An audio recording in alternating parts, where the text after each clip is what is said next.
Once upon a time, there was a man who dreamed of a better life. His existence seemed lacking in every way. The house he lived in was small and dreary, the clothes he wore were worn and faded, and nothing around him seemed to fulfill him. Every day, he found himself staring at other people, wondering how they had everything he wished for, things he could only dream about. He often thought, why do they have everything I want? Why is my life so empty? The man would often daydream about having a beautiful house, a stunning woman by his side, and an endless supply of money. He believed that with these things, he would finally be happy. If I only had those things, he thought to himself, then I would be content. His thoughts consumed him day and night. And then, one day, something unexpected happened. He was walking along a familiar path when he met a strange figure, a man who radiated an aura of wisdom and mystery. This was no ordinary man. There was something otherworldly about him, as though he had a deep understanding of the world beyond what could be seen. The stranger looked at him and smiled, as though he had been waiting for this moment. "I have heard your thoughts," he said softly, his voice calm yet powerful. "I know your desires, your wishes, and your dreams. I am here to help you." The man stood in awe, unsure whether he was dreaming or if this was some miraculous encounter. You can help me?" he stammered. "But how? I don't even know where to begin." The stranger nodded. "All you need to do is tell me exactly what you want, and I will give it to you." "Anything." The man's heart raced with excitement. Could it really be true? A wish, granted so simply, without any catch? He hesitated for a moment, but then spoke, his words pouring out with all the hope and longing he had kept inside for so long. "I want a big, beautiful house, one that I can be proud of, and a wife, someone truly beautiful, but also capable of taking care of me, cooking for me. And, of course, I want money. Lots and lots of money.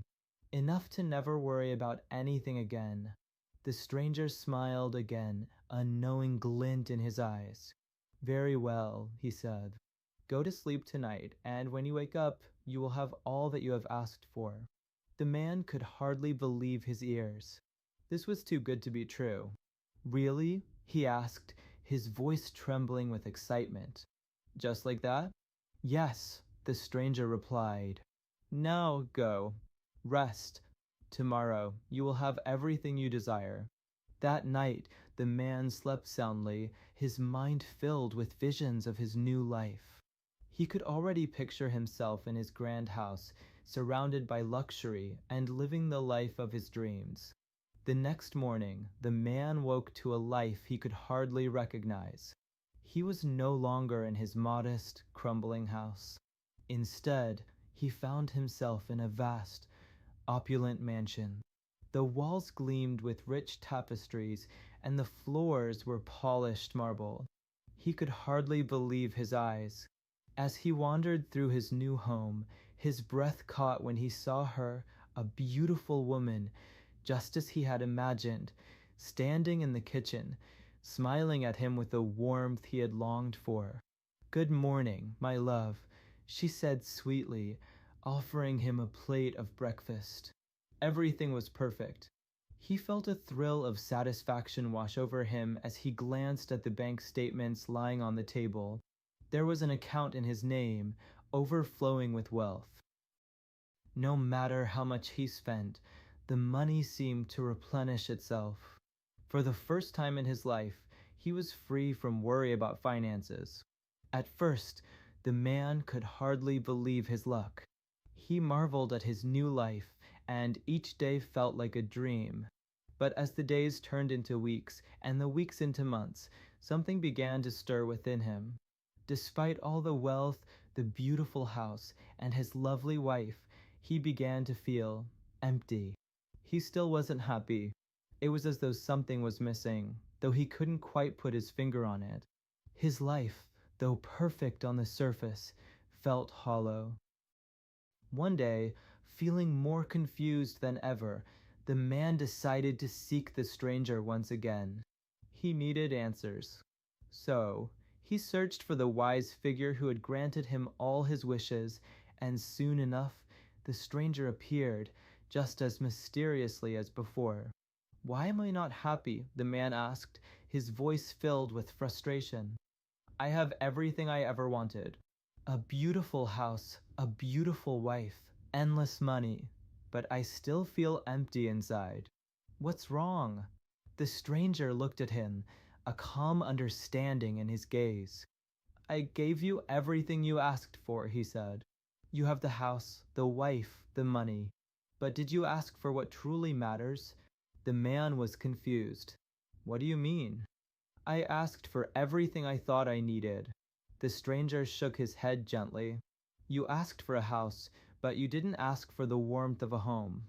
You asked for a beautiful wife, but you didn't ask for love and understanding. You asked for money, but you didn't ask for the freedom, the strength, and the joy that comes with truly living." The man stood there, stunned. He realized, with a pang of regret, that he had focused only on the material things on the surface and had neglected the deeper, more meaningful aspects of life. He had sought happiness through external means, but had never considered that true happiness comes from within, from love, connection, and the richness of the human experience. "I understand now," the man said slowly, his voice filled with newfound wisdom. "I asked for the wrong things. I see it clearly now. But what can I do? How can I get back to what truly matters?" The stranger smiled, his eyes twinkling with a knowing light. "You now understand what it is you really need.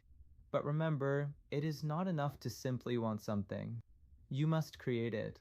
Go and build it for yourself. Build the love, the warmth, the freedom, the joy. Those things cannot be granted by anyone but yourself." And with that, the stranger vanished, leaving the man standing alone, but now with a deep sense of understanding and clarity. When the man woke up the next morning, he found himself back in his old, humble house. His wife was no longer by his side, and the money was gone. But something had changed within him. He no longer felt the desperate longing for things that could never truly satisfy him. Instead, he felt a new kind of strength, an inner confidence, a knowledge of what he truly needed to create the life he desired. He understood now that the things he had once thought would bring him happiness, wealth, possessions, and status were not the source of true fulfillment. True happiness, he realized, came from within, from love, wisdom, and the peace of knowing what truly matters in life. As the days went by, the man set out to build the life he had always dreamed of, not through material wealth, but through the strength of his own understanding, the love he gave to others, and the joy he found in the simple, meaningful moments of life. He was no longer searching for happiness because he had finally discovered it.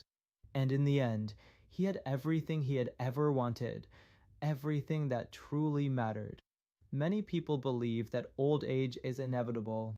As a result, long before it arrives, they begin to dread its approach. Only a few, however, are convinced that old age is a priceless gift from the heavens, one that is given only to the chosen. Once, a wise gardener was asked about youth and old age. "What are they?" someone inquired. He replied, "Youth is a fragile, tender shoot, swaying in the slightest breeze. It may not survive the harsh seasons or the various storms of life, but over time it strengthens. As it matures, it develops a bud. This bud can be large or small, fresh or withered, dense or loose. But it can only bloom once it is old, and it blooms only once. For some, old age is like a faded flower, forgotten by all. For others, it becomes a flower with a foul smell, and people flee from it, avoiding even the slightest contact with it. They may even be forced to endure its presence. But then there is the blessed old age, an exquisite, fragrant flower to which people are drawn. They admire it, love it, and care for it. There is a saying, "You reap what you sow," and it means only one thing. In youth, you should not fear old age. Instead, do everything in your power to ensure that, when the time comes, a beautiful flower blooms in your soul. And when it does, everyone around you will gaze at it, inhaling the wonderful fragrance of serene and prudent wisdom. In a small village, a terrible disease and death spread across the land. An old woman, holding a scythe, visited house after house. One day, she approached an elderly man who had lived alone for many years, with no contact with anyone. When he saw her at his door, he recoiled in disgust. "How repulsive you are," he said. "You don't look like the young and beautiful maiden whose embrace is so alluring. If you were like her, I would gladly welcome your embrace." "Old fool," the figure replied, "there are many like you." "Why am I a fool?" the man asked, confused. "You've lived a life empty of meaning," the figure said. "You didn't seize the opportunity to be happy. Everyone has that chance, but only once. You couldn't keep your family, nor could you be of use to anyone. You didn't live, you chased after fleeting ideas that vanished like clouds in the sky. In this senseless pursuit, you failed to discern the true value of life and have wasted precious time. Is there any other way?" The old man furrowed his brow. "There is," the figure nodded. "I was just at your neighbor's house. He is the same age as you, but I didn't take him. I imagine you know why. He welcomed me as if I were a beautiful and desirable guest. He was happy to see me. He told me that he was not afraid to die because he had done all he could in this life. He worked for the good of others, built a home for his family, planted a garden for his grandchildren. When he was young and full of energy, he gave more than he received. And now, at the end of his days, he is weary from the hustle of life and ready to rest in eternal peace. Then why didn't you take him?" the elderly man asked, his voice trembling. "His family begged me not to take him just yet. Their sincerity was so moving that I granted him a little more time. He still has people who love him." "Do you have anyone like that?" the figure asked. The old man lowered his gaze. "No," he murmured. "I have no one."